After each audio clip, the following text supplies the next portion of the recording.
I'm Ella. And I'm Tyler. And this is the Oracle Sportscast. On Saturday, Tennessee Tech fell 34-3 to SEMO on the road. Ella, this is a really good SEMO football team. Their quarterback, Paxton DeLaurent, talk a little bit about him. He broke one of their records, actually. I believe it was for the career passing touchdowns and passing yardage. That's impressive. And he broke it against us. I know, yeah. That's just great. No, he's been playing really good all year. I kept up with him a little bit before the matchup, and he had over 400 yards on Saturday against Tech. So he's a really good football player. Defensively, like we said, 400 yards passing for SEMO. That's back-to-back games that Tech's allowed over 400 yards passing on defense. We're going to have to tighten up in the secondary moving forward. On the run game side of things, though, we held them to 37 yards on the ground, so that was encouraging. We forced 3 turnovers. Yeah. Well, they also held us on the ground, too, which that's been a thing that we've been struggling with that we have talked about on some previous episodes, is that we don't really have a run game right now. And we did have that at the beginning against, was it Gardner Webb, that we had a great running game? Gardner Webb had 340 yards on the ground there. Yes, and then from there, I feel like we've just not really seen Tech's running side as much. I feel like we've been trying to do more on the passing side. No, I agree. I think going into the game plan is always to run the football, but once you get into the game and you know, it all goes back to, can you block the other team? Yeah. You know what I'm saying? So it just takes all 11 to execute the run game. But I think Tech's been doing pretty good throwing the ball. They had over 200 yards passing again with Jordan Potts. And a guy we mentioned last week, DJ Lincolns, continues to emerge as that number 1 wide receiver. He had 90 yards. He is. He's been doing really good this season, and I'm glad that we do continue to see him on the books. But at the same time, we didn't score a touchdown. Did not. So we might need to see more receivers emerge just to be able to help him out, because those teams are going to start noticing that he's our go-to guy and he's going to be covered. Yeah, like you said, we may have to start spreading the ball around to some other targets. And just, like you said, just establish the run game is going to be important moving forward. On the defensive side of things, like we mentioned, we got 3 turnovers, which is something SEMO doesn't usually do. They don't turn the ball over. They're really good about that. We picked DeLaurent off twice, once by Tim Kutris. That's my guy. You know that. And then Toby Bolton also had an interception. That was good to see. And then we forced a fumble. Aaron Swafford punched it out. Eric Taylor picked it up, but then he fumbled out of the back of the end zone. So they retained possession. So was that really a turnover? It's up to you to decide that. But like I said, still on the stat sheet, three turnovers defensively. That's still something the defense has been able to do all year long. We haven't seen the defense on our books constantly with turnovers and things like that, even stoppage. I just don't really know what's been going on. We usually are able to I think it's on our offensively side, honestly, that we just need something to kick us off, really, and get us going. I feel like that leads to our defense doing better, too. Yeah, and, offensively, I think Tech, they're able to move the ball on most of the teams that they play. That's not a problem. However, turnovers, penalties, just not capitalizing in the red zone, just little things like that are fixable. Yeah. But little things like that can really cost you points. Yeah, I feel like that's what we've really been missing lately. And the turnovers, I feel like it's hurting us really bad, too, right now, because we've had a few turnovers in our previous games that we lost as well.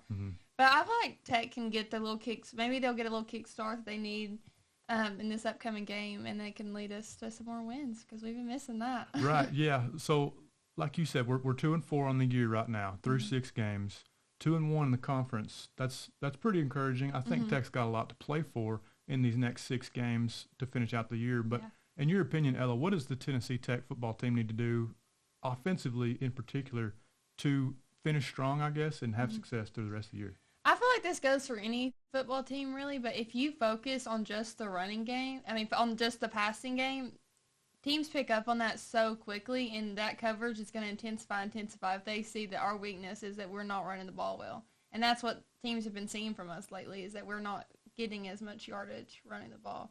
But I feel like that's something that can definitely be fixed with just extra blocking and things like that. No, I agree. You never want to be one-dimensional on offense, and most of the time that's not a choice to be one-dimensional, but it's just kind of the way the game flows. I do think that the Tech team can get back to running the football efficiently.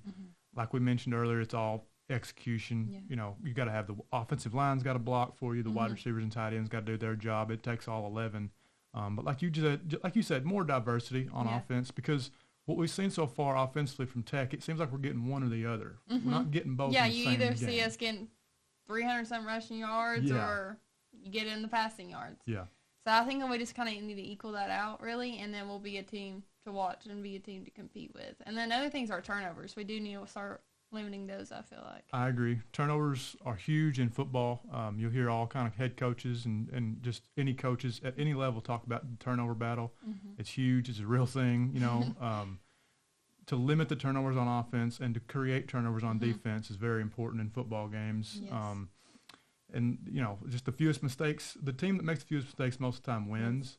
But going back to the offensive side of the ball, that was going to be what I was going to say. Just run the football. Go back to what looked like your bread and butter. Yes. You beat two teams this year, TSU and Gardner-Webb. You ran the football really well against those two teams. So if we can get back to doing that, that'd be great. Yeah, I feel like that's where our kind of specialty is running the ball, and we're just not taking advantage of that. Right. Yeah, so just the bread and butter, like we said, just playing tech football. We're going to come right at you, and we're going to run you down your throat. Yeah. It's kind of the mentality that we had in those two games, so if we could kind of get that back, that would be good. Another thing that I wanted to mention going forward that I would like to see on offense, kind of touching on the diversity side of things again, get guys in space more, get your playmakers the ball more, like a Jordan Yates at quarterback. Yes. We saw some of that against Gardner-Webb. It looked really good. It did look really good. Get some guys like Tramel Jones out in space. He's really good with the football in his hands. He's dynamic. And then, obviously, keep getting the ball to DJ Lincolns, keep getting the ball to Ashton Maples, those tall receivers that you have on the outside that can create mismatches. Yeah, we saw Ashton Maples have a great reception in a previous game, and I think that we don't really give him as many opportunities as we should be giving him. Passing him the ball for sure. He's a real red zone threat, just like DJ Lincolns is on the other side. They're both 6'4", 6'5", respectively, I believe. So just one-on-one ball, fade balls in the red zone. Those we have to take those when they're there. We have to take advantage that we have those players. Absolutely. And then on the defensive side of the ball, through these next 6 games, to me, you keep leaning on your defense because they've been the shining point so far on the team in terms of like turnovers and everything. But on the defensive side of the ball, you can limit some of those passing yards by tightening up in the secondary, get some more pressure on the quarterback. Stuff like that. Yeah, I do like that we are seeing such big turnovers such as interceptions and fumbles and things like that. But we do need to start limiting these other teams' passing yards because every time that we've talked about a stat, the other teams are up in the 300s, and we're talking about how good their quarterback is. Right. So I feel like that is something that can be improved upon is our pass coverage. Yeah. To me, it goes back to the TSU game. Going in, they had a pretty good passing attack with Draylon Ellis, and former Tech wide receiver Jaleel Dean was having a really good year up to that point. They didn't do much that day. Draylon Ellis was under duress the entire game. The secondary was playing tight coverage. Yeah. If we can get back to doing that, that would be very beneficial for this team, I feel like. I do too. And I feel like, honestly, we might be worrying more about their run game because they didn't have as many rushing yards either. So maybe that's something we're trying to focus on. But at the same time, I feel like that's another thing. We need to be more diverse with our coverage as well. Could be, yeah. And so, like these past 2 games have kind of looked pretty identical on the defensive side of the ball. Yeah. Turnovers have been there, right? Yes. The run game for the opposing team has not been there at all. But you get quarterbacks throwing for 400 yards on you. It's costed Tech. It really has, honestly. So, but another thing that I'd like to see Tech do moving forward on defense is just lean on the seniors, lean on the leaders that are on defense because you got a lot of good players on that side of the ball that are leaders on the team. Yeah, we have consistent names constantly in defensive stats, like Tim Kutras. We talk about him every week. We're seeing Aaron Swafford come back into the stats after he's been out for a little bit. And so as long as we see these guys continue to be the playmakers on defense, I feel like that we're going to be okay on that end. I agree. I'm excited for the remainder of the season, the next 6 games. I think there's some winnable games for Tech upcoming.